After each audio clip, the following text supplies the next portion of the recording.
creo que no somos conscientes de lo importante que es cuidar nuestra salud mental. Hoy vamos a hablar de salud mental. Vamos a hablar también de la felicidad. Y para ello me acompaña la psicóloga Silvia Álava. ¿Qué tal? ¿Cómo estás? Hola, ¿qué tal? Yo muy bien, ¿y tú? Encantado de tenerte por aquí. Quería decirte porque hace poco has sacado un libro que es ¿Por qué no soy feliz? Y yo quiero empezar por la base, que es ¿qué es ser feliz? Pues fíjate que es justo así como empezamos el libro, planteándonos diciendo, pero esto es ser feliz, ¿qué es? Porque quizás el problema es que hemos confundido la emoción de la alegría con la felicidad. La felicidad es un estado, pero no es una emoción como la alegría. Feliz no es que tengo que estar las 24 horas del día, los 7 días de la semana haciendo cosas que me gustan, cosas divertidas, pasándomelo bien y sintiendo emociones agradables. Porque si cogemos esa definición de la felicidad, lo que nos va a pasar es que prácticamente, ningún ser humano, ningún habitante del planeta Tierra va a conseguir ser feliz. ¿Por qué? Porque la vida está hecha de emociones, tanto las agradables como las desagradables, porque todos vamos a tener malos días, porque siempre van a estar ocurriendo cosas. Y lo importante es ir viendo cómo las vamos gestionando. Luego, quizás uno de los problemas que tenemos es que nos hemos creído esa idea de felicidad muy naif, de no, es que si quieres puedes, basta con pensar en positivo. Bueno, pues la mente humana y el comportamiento humano es muchísimo más complejo, no es así. Y se puede ser feliz también experimentando emociones desagradables, incluso teniendo rachas malas. Una de las cosas que trabajamos en el libro no es tanto la idea de la felicidad hedónica, ¿no? Sino de momentos solamente asociados al placer y al disfrute, que está muy bien, ¿eh? Y que hay que hacerlo. Aquí tampoco hay... Pero hablamos mucho de esa felicidad eudaimónica, más asociada a el crecimiento personal, el vivir alineado con tus valores, y la emoción de la felicidad, más que la alegría, es la emoción de la calma, de la serenidad, de tomarme las cosas desde otra manera. ¿Y por qué crees que confundimos ser feliz con esos momentos breves de felicidad?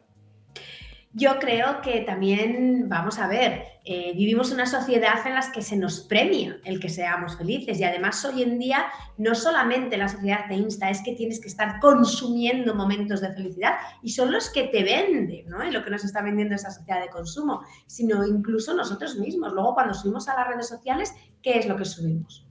Es muy poco habitual que la gente suba en las redes sociales los momentos de realidad o cuando lo está pasando mal, sino que suelen ser momentos en los que exponiendo, ¿no? Ya no solamente es que yo tenga que salir feliz, sino que se lo tengo que exponer al mundo.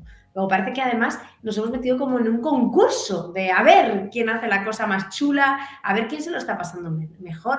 Oye, cuidado, que tenemos que saber que las redes es un escaparate de nuestra vida, que es una proyección y no tienen por qué ser la realidad. Tenemos que tener mucho cuidado con esa falsa imagen que a veces damos. Sé que hay muchos motivos, pero ¿cuáles crees que son los principales que nos llevan a no ser felices? Bueno, pues una de las cosas que hablamos en el libro es, hay toda una segunda parte que hablamos de los enemigos de la felicidad. Y fíjate que el primer enemigo del que a mí me gusta hablar es nosotros mismos, ¿no? Ya sabemos que vivimos en una sociedad que el tema de la salud mental no lo favorece especialmente. Bueno, pero la sociedad no es tan fácil cambiarla. Sin embargo, a nosotros mismos lo tenemos un poquito más fácil. Entonces, sin quererlo, somos nuestros principales enemigos.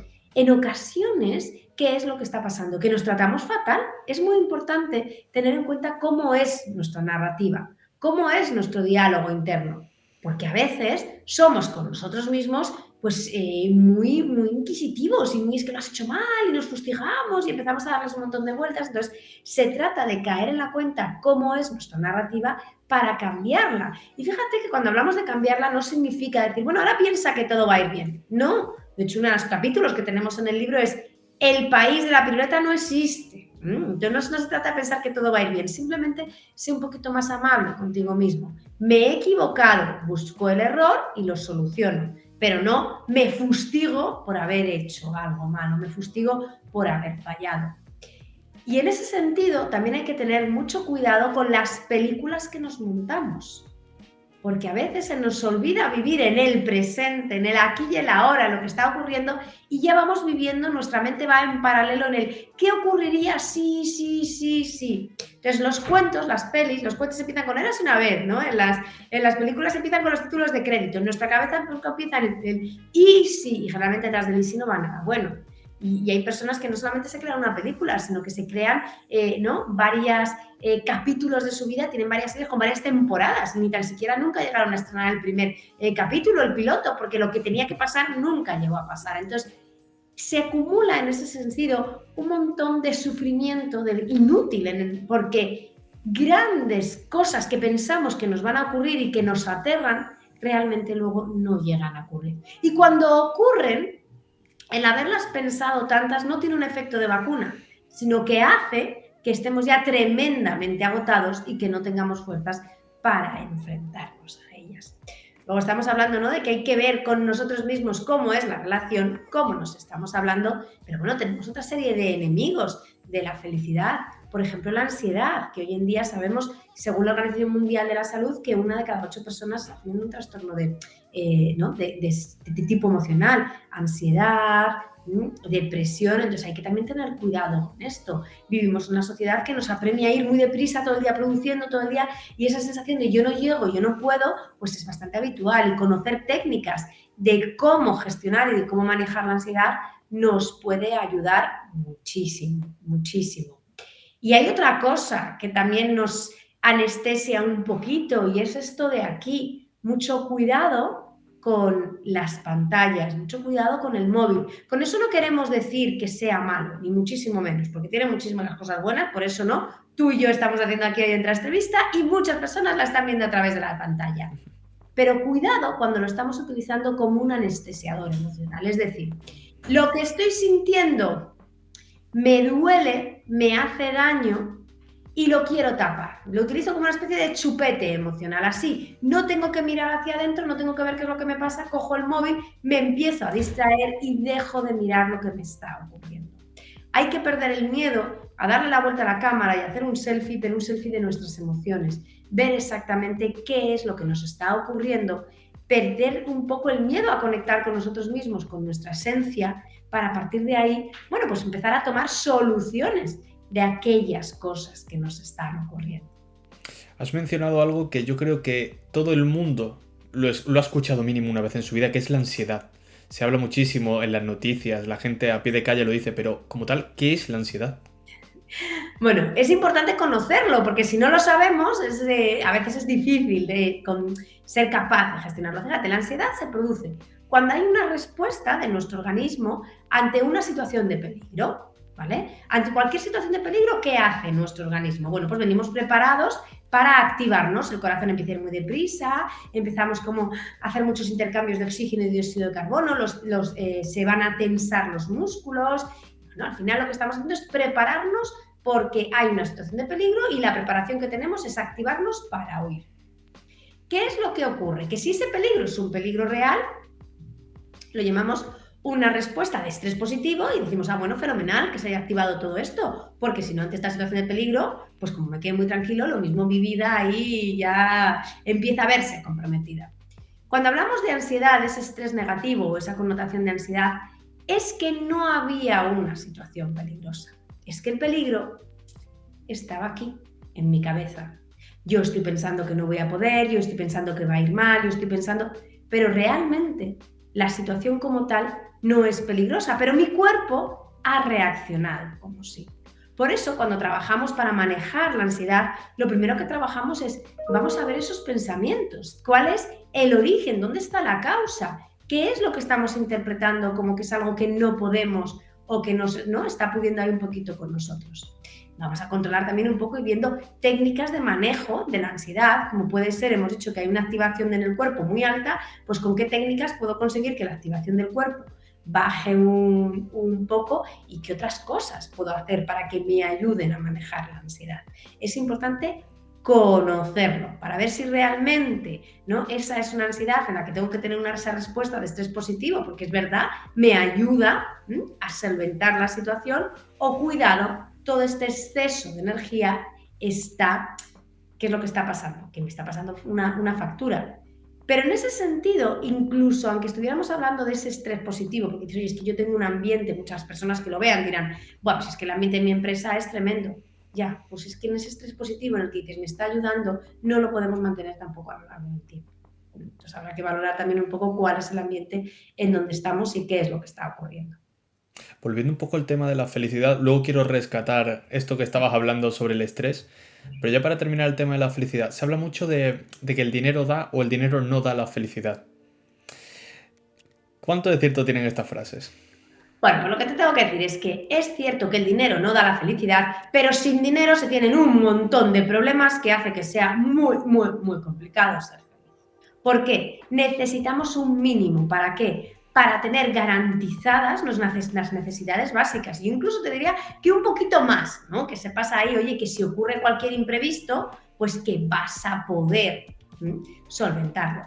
Lo que dice la evidencia científica es que a partir de una determinada cantidad, tener más dinero no nos va a hacer ser más felices. Luego, sin dinero se nos complican mucho las cosas, porque no somos capaces de solventar necesidades básicas, no somos capaces de garantizarnos unos mínimos de calidad de vida.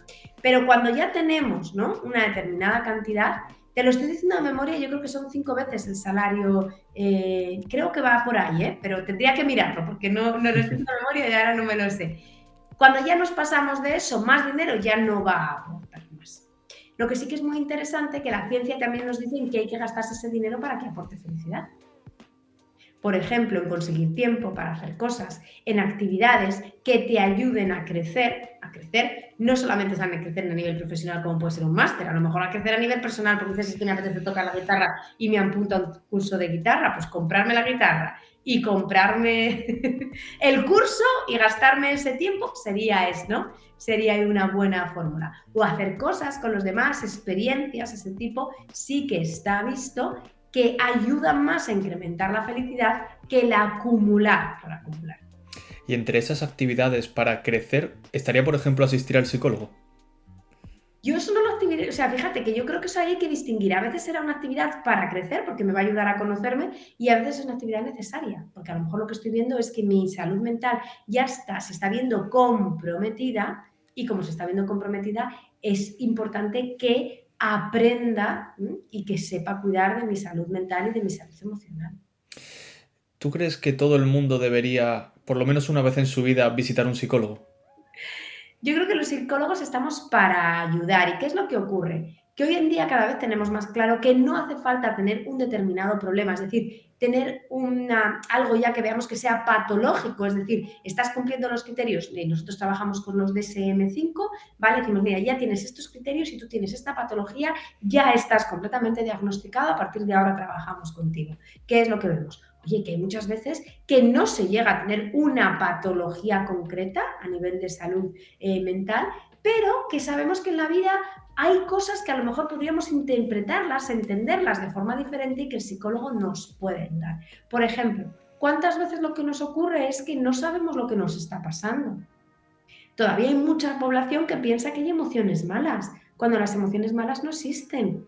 No, las emociones todas son buenas. Lo que pasa es que hay algunas que son agradables y otras son desagradables. A nadie le gusta sentir rabia, tristeza, miedo, inseguridad, pero me están dando información y me dicen que me pasa algo. A lo mejor necesito ayuda para entender cuál es la información que me está dando, cómo lo puedo gestionar y manejar antes de que realmente se convierta en un problema y termine, ¿no?, directamente en el médico diciendo, uy, es que me duele mucho la cabeza, es que tengo unas molestias gastrointestinales, es que fíjate cómo me encuentro, y me digan, es psicosomático. ¿Psicosomático qué significa? Que no hay una causa orgánica, que si no son todas esas emociones que están ahí que no hemos sabido gestionar las que terminan causando un problema de tipo físico. Esa bola de nieve que se va haciendo cada vez más y más grande, ahora hay menos problemas para quitárselo porque es más fácil acceder al psicólogo. Pero hace 20, 30 años existía un tabú enorme con el psicólogo. Es cierto que ha cambiado mucho. Yo, por ejemplo, llevo trabajando 22 años, ¿no? Y ahora antes la gente no te decía voy al psicólogo, como que lo ocultaba. Y ahora, bueno, sobre todo las generaciones más jóvenes, los millennials, los zetas, ahí no tienen ningún problema en decir yo estoy yendo al psicólogo. Yo creo que se ha puesto encima de la mesa la importancia que tiene cuidar nuestra salud mental y nuestra salud emocional.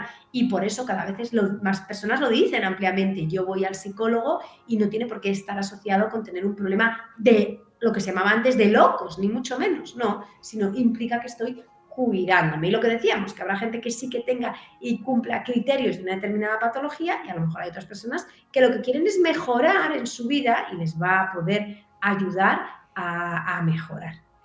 Porque aunque parece que se ha normalizado, también parece que ha aumentado los casos en los que la salud mental ha empeorado. ¿Tiene que ver en parte con que ha aumentado la exposición? Yo, a ver, hablamos mucho de la pandemia, ¿no? Y todos los efectos que ha tenido la pandemia y la factura que nos ha pasado a nivel de salud mental en todos, en niños, en adolescentes y en adultos. Sin embargo, lo que estaba pasando es que antes de la pandemia, en el año 2019, la Organización Mundial de la Salud ya nos estaba diciendo que un 25% de la población, un 25%, es que son muchísimas personas, tenía un problema de salud mental. Luego lo que estaba ocurriendo es que estaba invisibilizado y tras la pandemia se ha empezado a visibilizar y se ha empezado a poner sobre la mesa, a decir, oye, que aquí hay un problema. Si además tenemos en cuenta que los trastornos de tipo emocional han subido después de la pandemia, pues claro, es verdad que las personas están, bueno, pues a nivel de salud mental estamos bastante afectadas. La causa, bueno, hay que hacer siempre un análisis en profundidad. En psicología se hace un traje a medida, hay que hacer un análisis funcional para ver cada uno de los casos. Pero en términos generales podemos pensar, la definición de salud mental, según la Organización Mundial de la Salud, es el sentir que tenemos las capacidades, las herramientas para poder desarrollar con éxito las exigencias de nuestro día a día. ¿Vale? Yo tengo que sentir que yo tengo esa capacidad para que mi vida cotidiana yo la pueda resolver. ¿Qué ha ocurrido? Que si nos damos cuenta, las exigencias del día a día están creciendo, cada vez es más difícil, ¿no? Llevamos una temporada en el que, bueno, la pandemia, estuvimos luego aquí encerrados con la nieve, la guerra, la inflación, ahora pones las noticias, un terremoto, ¿no? Parece que es que la semana pasada se acababa el mundo porque se había parado el núcleo de la Tierra, que luego resulta que no se había parado. Pero ya, ¿no? Te levantas cada día con una sensación de ¿qué más puede pasar? Luego, incrementamos mucho las dificultades del día a día, pero esa parte de dotar de herramientas, de dotar de capacidades a las personas para que puedan gestionar su día a día, en esa, sin embargo, no hemos invertido. En esa no hemos hecho unos buenos programas en los que digamos, bueno, pues vamos a enseñar a la gente cómo herramientas para poder gestionar todo esto que está ocurriendo. Por eso, en ese sentido, funcionan muy bien los programas de que se trabaja la inteligencia emocional, las habilidades socioemocionales en los colegios donde se hacen este tipo de programas, bueno, pues se ve que mejora, entre otras cosas, por ejemplo, hay muchos menos luego casos de bullying, de acoso, los chavales tienen más habilidades sociales, son más asertivos, consumen menos drogas, menos sustancias.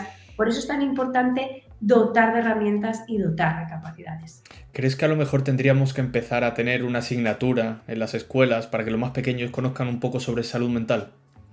Yo creo que es fundamental, ¿no? Es fundamental, pero fíjate, no solamente en las escuelas, sino también desde las casas, poder hablar de las emociones y poder conocer qué es lo que me está ocurriendo, cuál es la emoción que yo estoy sintiendo, lo que tú estás sintiendo, por qué me ocurre esto, qué información me está dando esta emoción y sobre todo cómo aprendo a regularla.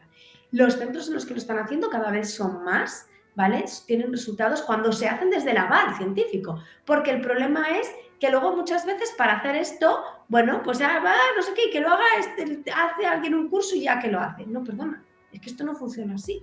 Es que hay que hacerlo desde el rigor y desde el aval científico. Y cuando está hecho desde el rigor y desde el aval científico, sí que nos estamos dando cuenta que funciona. ¿Y por qué crees que, te pongo un caso, yo conozco a dos amigos, uno ha ido a un psicólogo, me ha dicho que le ha funcionado espectacular, le ha ayudado mucho, y el siguiente va a 6-7 sesiones y dice que no consigue conectar? ¿Crees que hace falta una conexión especial con tu psicólogo, terapeuta, para conseguir avanzar? Sí, sí.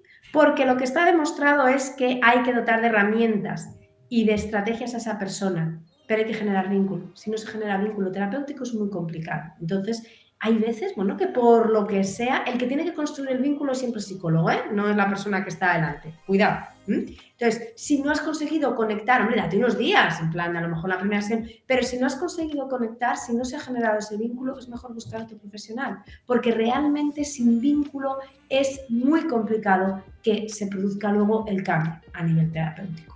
Luego esto es fundamental, tenemos que conseguir vincular con ese profesional, pero ya te digo que el que tiene que ocuparse de generarlo es el psicólogo o la psicóloga. Y cada vez hay más profesionales porque ha habido un aumento enorme de estudios de la psicología. ¿Tú a qué crees que se debe? Yo creo que cada vez estamos más conscientes de la importancia que tiene cuidar nuestra salud mental y como somos más conscientes que de ello lo pedimos y al pedirlo más, ¿qué es lo que hace? Bueno, pues que los psicólogos estemos mucho más saturados de trabajo. Yo soy una firme defensora de que esto tendría que empezar porque el primer sitio donde tienen que incrementarse las plazas de psicólogos es en el Sistema Nacional de Salud. Porque es verdad que se han incrementado las universidades donde se puede estudiar psicología y eso está muy bien, pero es que luego hay gente que no va a poder pagar una consulta privada. Es que donde tendrían que incrementarse los psicólogos es en el Sistema Nacional de Salud. Y en el Sistema Nacional de Salud, mucho debate de la salud mental, pero no se incrementan las plazas de psicólogos clínicos. Y eso es fundamental. Es que hay un estudio del SICAP que lo ha hecho en psicólogos en centros de atención primaria. Y los psicólogos que están en centros de atención primaria haciendo terapias grupales, por ejemplo, para trabajar la ansiedad y la depresión, están consiguiendo unos resultados muy, muy positivos. ¿Por qué no se meten, ¿no? Este tipo de profesionales? Los médicos de familia están diciendo que hay un porcentaje altísimo de personas que van a hablar a contar sus problemas, que lo que necesitarían es ir al psicólogo. Y estamos saturando a esos médicos de medicina primaria que tendrían que estar haciendo otra labor. Pero la tienen que hacer porque no hay otras personas que la puedan hacer. Entonces, yo ahí sí que creo que es muy, muy importante que se incrementen las plazas en el Sistema Nacional de Salud. Vamos a volver con el tema del estrés porque no sé si conoces la famosa mentalidad de tiburón. Uh-huh. Esta mentalidad de trabajo mucho, genero mucho dinero, duermo poco y ya en el futuro ya lo disfrutaré. ¿Qué opinas? Bueno, pues que corres el riesgo que cuando lo vayas a disfrutar estés roto y que te hayas roto por el camino. Porque, mira, sabemos que hay unas cosas que son básicas y que si nos las saltamos nos van a pasar muchísima factura. ¿Qué es? Serían ¿no? En el libro hablamos que se llaman los pilares del edificio. Y los pilares del edificio es que para estar bien a nivel de salud mental, pero también a hacer salud física, hay que dormir. Entonces, si por ganar mucho dinero estás dejando de dormir, vas a tener un problema. Porque lo más probable es que en un determinado momento esto te pase en una factura bastante alta. Si estás dejando de comer o estás empezando a descuidar tu alimentación y no alimentarte de forma sana o, bueno, venga, por adelantar un poco de trabajo no como y entonces me como aquí un bocadillo y entonces no sé qué o tal, también eso te va a pasar una factura altísima. Y te estás dejando de mover, estás dejando ahí un poco de practicar algo de deporte o por lo menos andar o hacer algo. Sabemos que es que con eso estás comprando todas las papeletas para tener un problema de salud a nivel físico y a nivel emocional. Luego, en la vida se trata también un poco de tener un equilibrio. No pasa nada por tener ambición y decir, yo quiero mejorar en mi trabajo y cada día quiero ser mejor, incluso pensar y decir que quiero ganar más dinero. Vale, si es tu mentalidad, no pasa nada, pero no te cargues tu salud por conseguirlo. A lo mejor llega un momento en el que decir, vale, voy a intentarlo, pero sin comprometer mi salud. Es decir, no voy a quitar horas de sueño, no voy a saltarme las comidas y voy a seguir moviéndome y voy a seguir haciendo cosas que me ayuden también. En el tema de la ansiedad están muy estudiados lo que se llaman los procesos de recovery, que dicen que tú puedes ser una persona que estés viviendo unas situaciones, pues oye, que puedan ser muy ansiógenas en sí mismas, muy estresantes, pero entonces lo que tienes que tener son unos buenos procesos de recovery, es decir, que te ayudan a recargar las pilas, por así decirlo, a que tus niveles de ansiedad y de estrés bajen. Y esos procesos de recovery, cada uno tiene que pensar cuáles son los suyos. Hay gente que utiliza más el deporte, hay gente que utiliza quedar con amigos, hay gente que se va a la naturaleza, hay gente que sale a tomarse algo, hay gente que está con la familia. Pero si nos cargamos estos procesos de recovery, ¿qué es lo que ocurre? Que lo más probable es que el estrés se nos dispara. ¿No te parece que las redes sociales, el cine y la imagen de el gran exitoso ha hecho mucho daño en esto? Yo creo que a veces, ¿no? En esa parte exitosa es que no estamos contando los problemas de salud que puede haber detrás. Entonces, claro, hay que valorar y hay que decir, o sea, que se puede tener éxito cuidando la salud. Vamos a ir a un tema que yo creo que también está muy hablado últimamente, pero que la gente que nunca ha tenido problemas serios será capaz de comprender en mucho tiempo. Y es el suicidio y ese punto de no retorno que te lleva a quitarte la vida.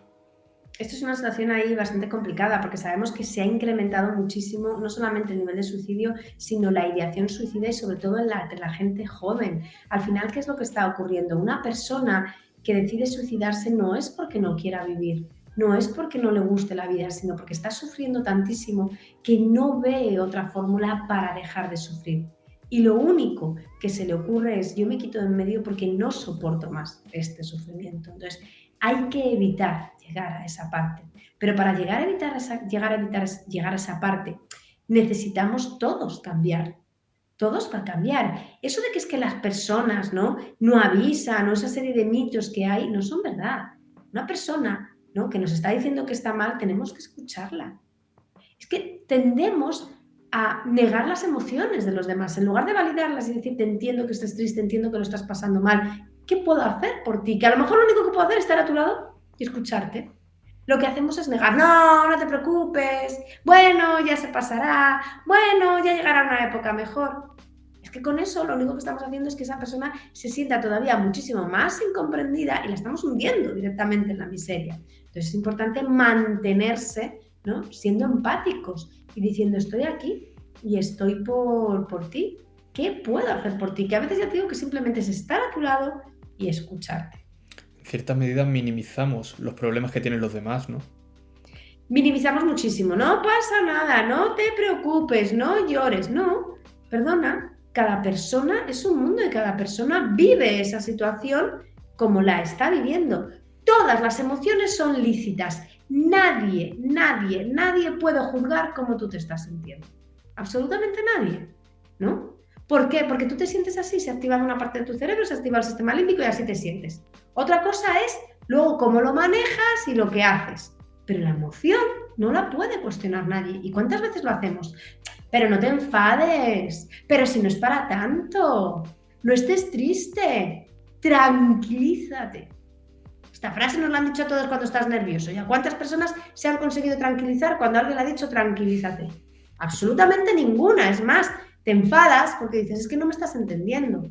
Pues funciona mucho mejor decirte, entiendo que estés triste, entiendo que estás nervioso, entiendo que estás fastidiado, entiendo incluso que estés hecho, ¿no? Bueno, pues bastante una situación muy complicada y me quedo a tu lado entendiéndote. ¿Y de verdad existe ese punto en el que dices, bueno, para llegar a ese punto en el que dices, me quiero quitar la vida? ¿Qué punto tienes que haber llegado mentalmente para estar ahí? Es un punto muy complicado y no se llega de la noche a la mañana, sino que hay un historial de sufrimiento muy alto y muy largo en el que sobre todo se está viendo que no hay salida. Yo, por ejemplo, te puedo contar algún caso, ¿no?, de personas que sí que han venido a verme porque estaban un poco con esa ideación y cuando ya han pasado y lo han superado me decían, mira, Silvia, la diferencia es que yo antes pensaba que no había salida. Pensaba que lo estaba pasando fatal y que ese sufrimiento iba a estar ahí para siempre y que nunca iba a estar bien. Y sin embargo, ahora lo que he aprendido es que cuando estoy mal, estoy mal. Por supuesto que estoy mal y estoy muy mal y lo paso fatal, pero sé que hay salida. Sé que esto pasará y que será cuestión de días, de semanas o de meses, pero sé que va a pasar. Y eso es un poco lo que trabajamos muchísimo, sobre todo dotar de herramientas, pero también entender que hay salida y que hay otra posibilidad. Hay que ver también un poco cuáles son los apoyos que puede tener una persona y que pueda contar también con ellos. Es muy importante la comunicación para esto, pero hay una serie de personas, entre las cuales yo me incluyo en cierta medida, a las que nos cuesta mucho comunicarnos, nos cuesta decir lo que sentimos, nos cuesta llorar incluso. ¿Por qué nos pasa esto? Pues seguramente sea por variables de personalidad. No todo el mundo le cuesta lo mismo. Las personas extrovertidas tienen más facilidad para contar lo que están sintiendo, lo que les está pasando, y las personas introvertidas les cuesta un poquito más. No podemos decir que un tipo de personalidad sea mejor que en otro, en absoluto, ¿no? Cada persona es completamente distinta y cada personalidad, bueno, pues tiene unos puntos fuertes y unos puntos débiles. Sin embargo, pues suele costar más a las personas introvertidas. Sin embargo, hay una parte que sí que tenemos que trabajar, porque como sociedad nos han vendido que es que mostrar las emociones es de débiles, cuando en absoluto es así. Hay que ser muy fuerte y una persona muy segura para poder decir cómo te estás sintiendo. Y hay que reforzar a esas personas que lo están haciendo y además entender que para evitar que las situaciones no deriven en un problema más grave, es importante hacer lo que los psicólogos llamamos una correcta ventilación emocional. Es decir, soy capaz de expresar mis emociones y soy capaz de expresar lo que estoy sintiendo. Y para eso tengo que tener personas de confianza y además que se haya generado un clima de confianza y que se haya generado un vínculo de seguridad con esas personas.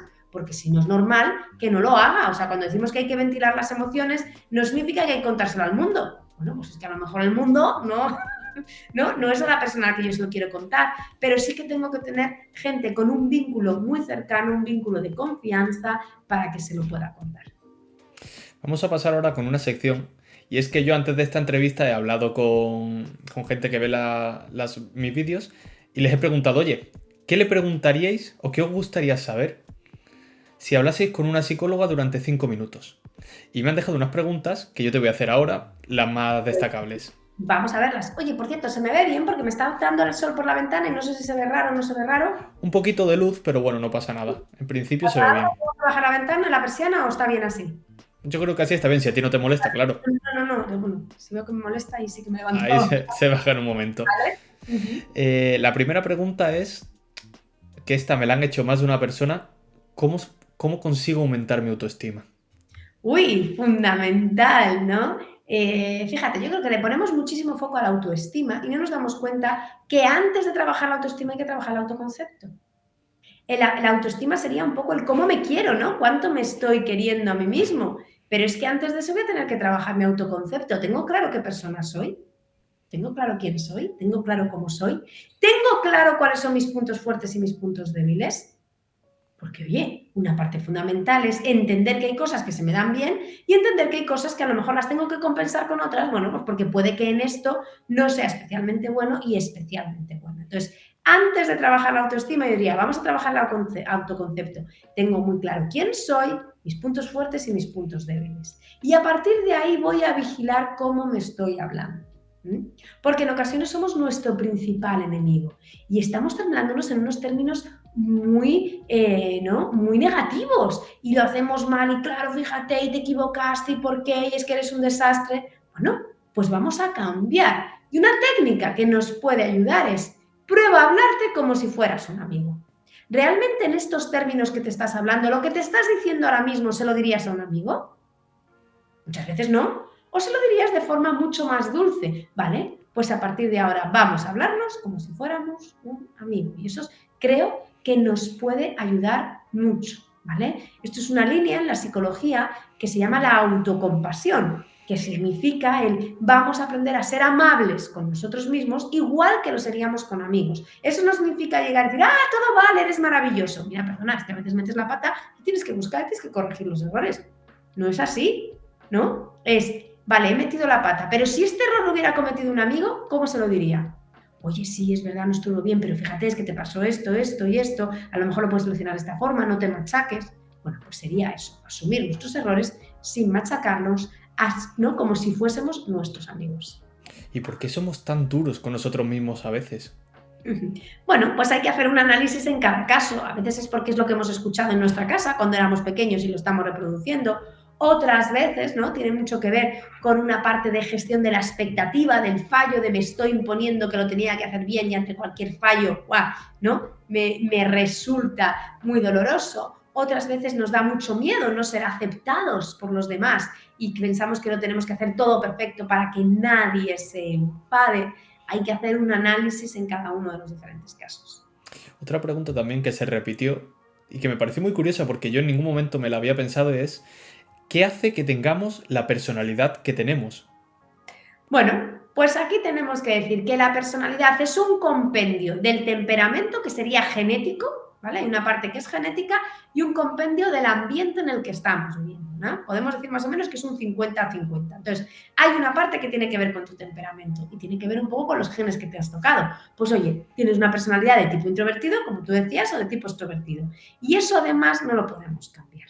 La personalidad, lo siento mucho, pero no se cambia. Hay rasgos que son estructurales de personalidad.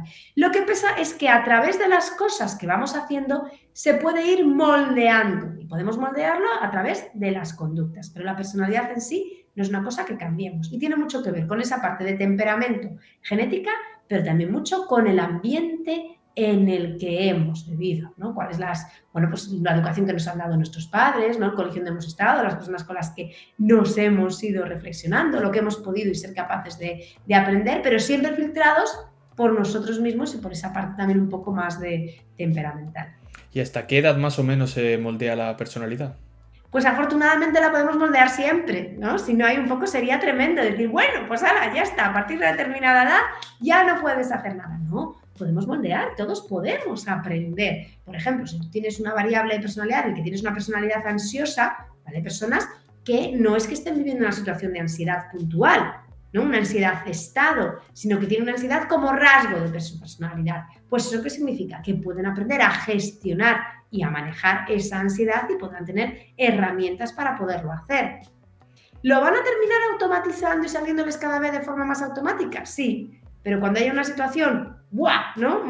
muy complicada, pues van a poder tener que volver a utilizar esas herramientas porque si no, pues les puede volver a salir otra parte, ¿no? De volverse un poco a quedar enganchados más en la ansiedad. Luego, siempre vamos a poder modificar, siempre vamos a poder aprender determinadas cosas. Pero lo que no puedo cambiar son variables estructurales. Por ejemplo, que tú hablabas de la introversión. Si yo soy una persona introvertida, puedo aprender perfectamente a relacionarme con los demás, a tener muchísimas habilidades sociales, a ir a una fiesta, ¿no? Disfrutar de la fiesta, incluso si me tocara por un tema de trabajo hacer ahí de maestra de ceremonia, lo podría hacer. Otra cosa diferente es que a mí personalmente me gusta apuntarme a todas las fiestas, o yo con ir a una de ciento en viento ya tengo suficiente y disfruto más quedándome en mi casa tranquilita haciendo otro tipo de cosas. Igual que una persona extrovertida puede aprender a quedarse en su casa tranquila haciendo cosas, pero su tendencia, ¿qué es? En cuanto hay un sarao, ahí me apunto, que ya llevo 2 días seguidos en casa, que ya me he cansado. ¿No? Entonces, la frase esta de que la gente nunca cambia es mentira. A ver, cuidado, hay cosas que son muy estructurales que es complicado cambiar, pero podemos mejorar y podemos cambiar determinados aspectos. Lo que es muy estructural es complicado. Y luego hay una variable que ahí se nos está olvidando. ¿Quieres cambiar? La clave al final. Cambiar? Es que hay personas que no tienen ningún tipo de intención de cambio. Y el que quiere que cambie es su pareja. El que quiere que cambie ¿no? Son sus padres. El que quiere que cambie son sus hijos. O sea, es decir, los de al lado quieren que cambien, pero él o ella tiene cero intención. Pues esa persona no va a cambiar. Claro. Otro tema que está muy en la calle, porque todo el mundo lo ha escuchado, es el divorcio entre Shakira y Piqué. Y quienes no se están viendo son los niños que están viviendo en una situación que para todo el mundo sería complicada, ya un divorcio de por sí, pues ellos lo están viviendo y encima canciones contra tu padre, pullitas del padre en un programa. ¿Cómo crees que están viviendo estos momentos esos hijos? Pues a mí en este caso lo que me preocupan son los hijos, no me preocupan los adultos, porque al final los adultos cada uno puede tener sus estrategias de regulación y más o menos, bueno, pues llevarlo de una determinada forma. ¿Cuál es el problema que vemos en las separaciones, en los divorcios, cuando hay niños? Cuando se dejan a los niños en medio y cuando los niños están recibiendo más información de la que necesitan. ¿Por qué? Porque por muy mal que a mí me haya ido con mi pareja, me puede haber ido de forma catastrófica directamente, pero es que no deja ser el padre o la madre de mis hijos. Luego no puedo cuestionarla delante de los niños. Los niños no deben de escuchar ese tipo de cosas. ¿Por qué? Porque sigue siendo tu padre, porque sigue siendo tu madre y porque tú vas a tener que estar X días no sé si tendrá, depende si se tiene, ¿no? La custodia compartida, si es hay un poco número de visitas, lo que sea, pero vas a estar con él y con ella y van a tener que seguir siendo un vínculo de seguridad. Y yo a lo mejor me estoy cargando tu vínculo con lo mal que estoy hablando de tu padre o con lo mal que estoy hablando de tu madre. Luego, mucho cuidado cuando hay separaciones y hay niños en medio, porque en ocasiones están recibiendo muchísima más información de la que realmente necesitan para estar bien. Y no necesitan que el ex progenitor hable mal, o sea, perdona, que se hable más del ex, porque no deja de ser tu padre o no deja de ser tu madre. Hay que mantenerles al margen. Hay personas que no se separan porque dicen, bueno, es que para los niños va a ser terrible, va a ser muchísimo peor. Bueno, hay con los que tenemos que decir es que lo que realmente está estudiado y lo que nos dice la evidencia es que a lo que a los niños les viene mal es vivir en un ambiente donde hay malos tratos. Malos tratos no he entendido, ¿no? Ya del maltrato como sí, sino, bueno, pues que hay malas contestaciones, faltas de respeto, no hay cariño. Eso sería lo que peor les viene. Para eso es mejor separarse. Sin embargo, por desgracia, estamos viendo muchísimos casos en los que los padres se separan, pero eso, maltrato, falta del respeto, no cuidar a los demás, o sea, no cuidar a tu expareja y hablar mal de él o de ella, se sigue haciendo estando separados, porque dices, bueno, pues entonces aquí lo único que vamos a conseguir es que los niños todavía estén peor. Luego, mucho cuidado porque los niños siempre tienen que estar al margen y por muy mal que nos llevemos, hay que intentar llevarse lo mejor posible cuando hay hijos. Otra cosa diferente es que no lo hubiera, pero habiendo hijos, lo siento, pero no.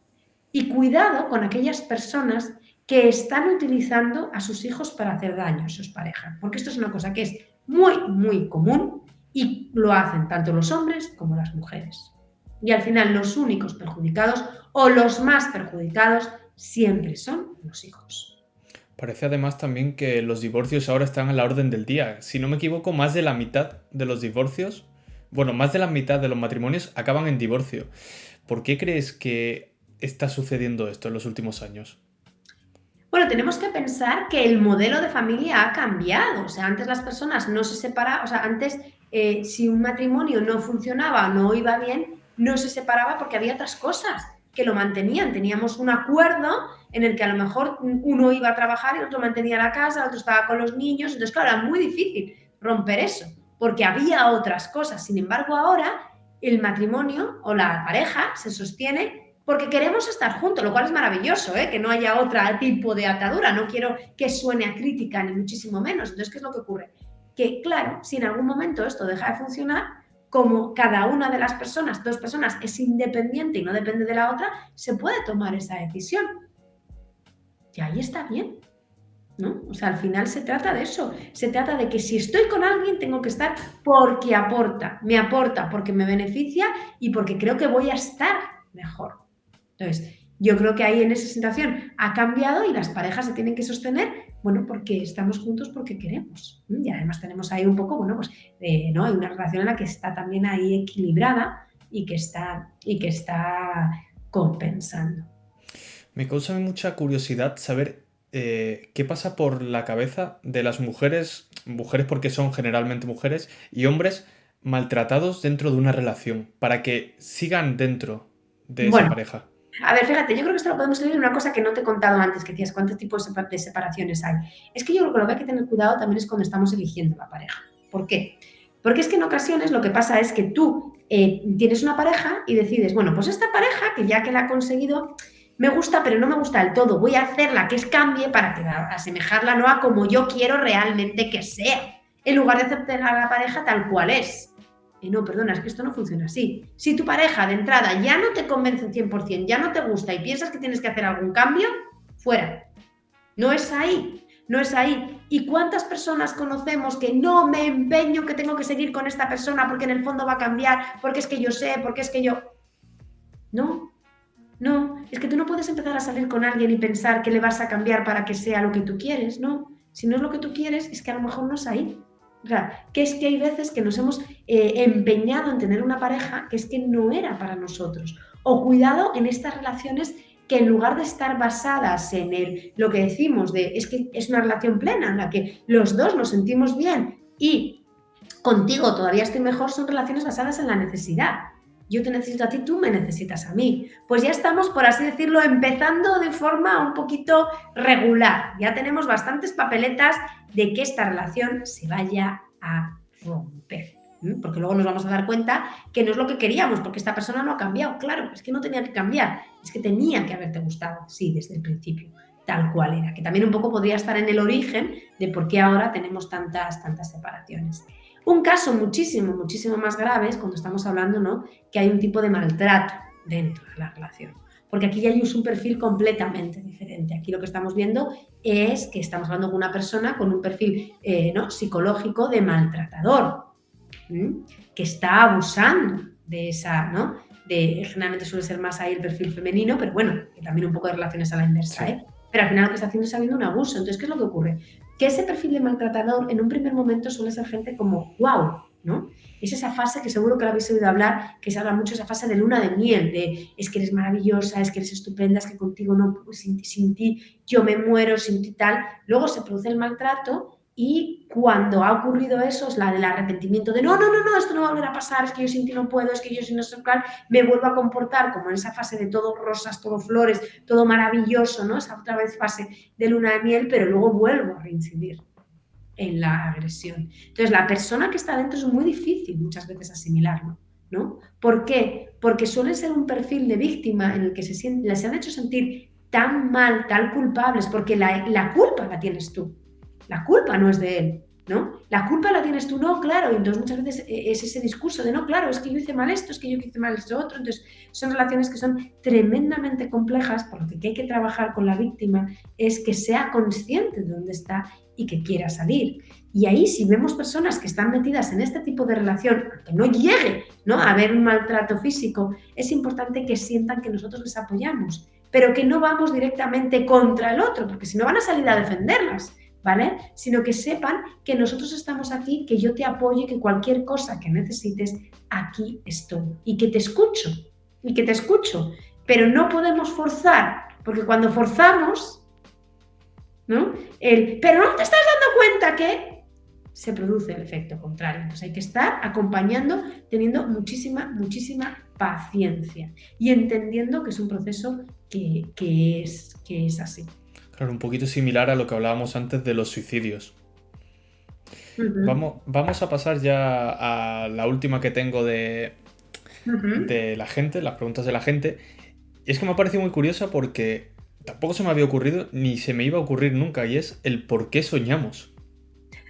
Bueno, soñamos en una determinada fase de los ciclos del sueño, ¿vale? Durante la fase REM, que es cuando estamos soñando, cuando se producen las ensoñaciones nocturnas, que lo que está haciendo nuestro, ¿no?, por así decirlo, nuestro cerebro es que se está regenerando. Se tiene que regenerar y además tiene que eliminar toda esa serie de sustancias que terminan siendo tóxicas de todas que se han producido a lo largo del día y se tienen que eliminar, se tienen que regenerar y además se tienen que fijar los procesos de memoria episódica, de memoria semántica. Entonces vamos grabando todo lo que hemos aprendido a lo largo del día, todo lo que hemos vivido, y eso se hace a lo largo de los sueños. Por eso hay veces que cuando nos acordamos de los sueños, pues soñamos con cosas que más o menos tienen relación con lo que ha pasado, y otras veces son sueños de lo más raros, ¿no? Y no tienen ningún tipo de interpretación, sino que están ahí un poco porque estamos haciendo ese proceso de consolidación de la memoria. Si me quieres preguntar sobre la interpretación de los sueños, no tiene ningún tipo de evidencia científica. Entonces hay que, ¿no? Sí que es verdad que hay veces, bueno, pues que tienes personas que está muy claro que están obsesionadas con algo y por eso siguen soñando con ello por la noche, porque no deja ser esa obsesión, y hay otras veces, bueno, pues que no tiene tanta evidencia. Te me has adelantado ya lo que te iba a decir. Sí, ¿no? Sabía que iba a ir por ahí. Claro. Es una de las cosas que llama muchísimo la atención, pero bueno, la interpretación de los sueños no tiene evidencia científica, pero eso no significa que haya que tener cuidado, ¿eh? Porque hay veces que es que lo que están reproduciendo tus sueños son cosas que te preocupan y que estás obsesionada, ¿no? ¿Cuántas veces tienes un examen y sueñas que es que lo vas a suspender, ¿no? ¿Cuántas veces? Seguro no has soñado nunca que no acabaste un examen de la carrera y de repente tienes que ir a examinarte. Sí. Súper típico, ¿no? Al final, ¿no? Dices, No hay una interpretación fidedigna de los sueños, pero está claro que han sido situaciones que nos han agobiado mucho en nuestra época de estudiante. Y tampoco esos sueños clásicos que todo el mundo ha tenido, por ejemplo, de se me van a caer los dientes o en un sueño estoy No hay sin... ningún tipo de interpretación, ¿no? Yo creo que son cosillas, bueno, pues a veces tenemos muy claro que puede ser alguna obsesión que tengamos, alguna situación que hemos vivido que pueda ser un poquito, pues eso, más traumática o más complicada y hay otras veces que tampoco les podemos dar más interpretación. Vamos a ir terminando ya y hay una pregunta que se la hago a todo el mundo. En particular tengo mucho interés por lo que me respondes tú y Sí. es, ¿qué es el amor para ti? Uy, pregunta ahí complicada. Fíjate, yo creo que aquí el problema que tenemos con el amor, ¿no? Igual que te decía antes la respuesta de la felicidad, es que hemos confundido el amor con el amor romántico. Y el amor romántico, ese amor hacia una persona, ese amor hacia una pareja, es una parte del amor, pero el amor es muchísimo más amplio. El amor es sentir conexión con alguien. Y a lo mejor puedo tener amor hacia un amigo, hacia una amiga, hacia mi familia, amor hacia mi trabajo, porque me siento conectada con lo que estoy haciendo y le veo un sentido. Entonces, yo ahí sí que creo que si concibiéramos ese amor en el sentido más amplio y no solamente en el sentido del amor romántico, en esa conexión especial que puedes tener con determinadas personas, que además estás agradecido o agradecida que estén en tu vida y que quieres hacer todo lo posible para que se mantengan en tu vida, pero porque ellos quieren, ¿eh? No porque estamos ahí manipulando ni haciendo cosas raras. Eso es lo que yo creo que sería el amor y a lo que todos sería genial que tendiéramos.